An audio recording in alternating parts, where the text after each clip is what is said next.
অবস্থা হইলে হবে কি গাড়ি আটকায় ধরবে, গাড়ি কিন্তু সঠিকভাবে স্পিড উঠবে না। কার্বোরেটরের বাইরের সাইডটাই দেখতে পাচ্ছেন কতটা ময়লা আছে। তো আমরা আগে ফার্স্টে কার্বোরেটরের বাইরের সাইডটা পরিষ্কার করবো, এরপরে ভিতর সাইডটা পরিষ্কার করবো। তো কার্বোরেটর ক্লিন করার সময় আমরা সবসময় WD-40টা ইউজ করি। তো এটা দিয়ে পরিষ্কার করলে কি হয়, ক্লিনটা খুব ভালো হয়। তো সাথে থাকবেন কিভাবে পরিষ্কার করব দেখাবো, এবং কার্বোরেটরের ভিতরের অবস্থাটাও দেখাবো। মনে হচ্ছে কার্বোরেটরের ভিতরটা কি প্রবলেম হইতে পারে, আটকায় ধরতেছে। মারার সঙ্গে সঙ্গে সুন্দরভাবে পরিষ্কার হয়ে যাচ্ছে, যার জন্য এই অ্যান্টিরাশটা ইউজ করা হয়। বাইরের সাইডটা পরিষ্কার করা হয়ে গেলে আমরা ভিতর সাইডটা দেখবো, কার্বোরেটরের নিচের সাইডটা দেখবো। এই মাস্টার ক্লিনিং সার্ভিসের ভিতরে কার্বোরেটর ক্লিনিং যে সার্ভিস চার্জ এটা কিন্তু টোটালি ফ্রি। মাস্টার ক্লিনিং সার্ভিসটার সময় হয় কি যে অনেকগুলো সার্ভিস আপনারা এই একটা প্যাকেজের ভিতরে পেয়ে যান। নিচের পার্টটা খুলে দেখবো কী অবস্থায় আছে, কতটা ময়লার ভিতরে। এখানে একটু WD-40 মারেন তো দাদা, ক্যামেরায় আসলে বোঝা যাচ্ছে না, টেস্ট করলে বোঝা যাবে। দেখেন কতটা ময়লা, খালি চোখে আসলে বোঝা যাবে না। কার্বোরেটরের ভিতরে এইরকম ময়লা থাকলে হবে কি বাইকটা থেকে থেকে দম মারবে, আটকায় ধরবে। এছাড়াও কার্বোরেটরের পিস্টনটাও কিন্তু নষ্ট হয়ে যাবে। এইখানে দেখেন কতটা ময়লা এই কার্বোরেটরের ভিতরে। তো আমরা পুরো কার্বোরেটরটা এইভাবে পরিষ্কার করে দেবো এই অ্যান্টিরাইজ দিয়ে। তো অনেকে পেট্রোল দিয়ে পরিষ্কার করেন, এই পেট্রোল দিয়ে পরিষ্কার করে কোনো লাভ নাই, কারণ এই পেট্রোলই থাকে এর ভিতরে। পেট্রোল দিয়ে ক্লিন করলে অতটা ক্লিন হবে না, তারপরেও করতে পারেন যার যার ইচ্ছা। তো আমরা সবসময় কার্বোরেটর ক্লিনার অথবা অ্যান্টিরাশ ইউজ করি। মনে হয় 2 নাম্বার যে অকটেন ছিল, হয়তো কোনো সময় 2 নাম্বার অকটেনে যে ইউজ করা হয়েছে, যার জন্য কালারটা দেখেন অকটেনের এই কালারটা থেকে গেছে, কালারফুল যে অকটেনগুলো। তো যাই হোক পুরো কার্বোরেটরটাকে আমরা খুলে নিচ্ছি, জেট পিন টুল পিন সবই খুলবো। পিনটা খুলে দেখবো, জেট পিনেও মনে হয় ময়লা আছে।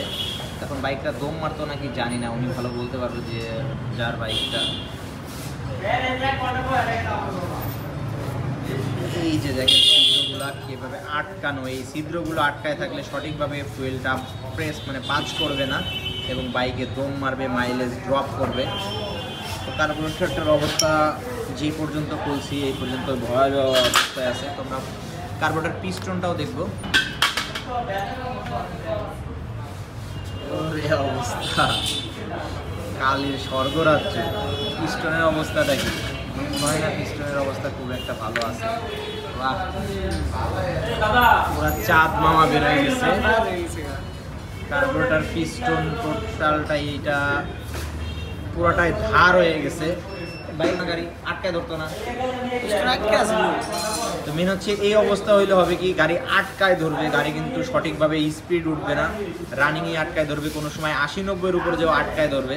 তো দেখতেই পাচ্ছেন কি অবস্থা ভিতরে, দাদা সিলিন্ডারের ভিতরে কি অবস্থা দেখেন, অবস্থা এর ভিতরে কি, কার্বোরেটরের ভিতরে এই অবস্থা। এই দেখেন এই সিলিন্ডারের অবস্থা। তো এই কার্বোরেটরটা আমার পার্সোনাল ওপিনিয়ন, এই কার্বোরেটরটা ইউজ না করাটাই বেটার। এখানে কার্বোরেটর পিস্টন পাল্টাইতে বলবেন তাতেও কাজ নাই, মেন হচ্ছে সিলিন্ডারটা খাইয়ে গেছে। তো এই অবস্থায় চালাইলে বাইকটা সমস্যা হবে, মাইলেজ ড্রপ করবে, বাইকটা সঠিক টান পাবে না, আটকায় ধরবে। তো এই ভাইরা মনে হয় উইলি মারে, যাই হোক কর্নারিং করে, খিচে গাড়ি চালায় এক কথায়।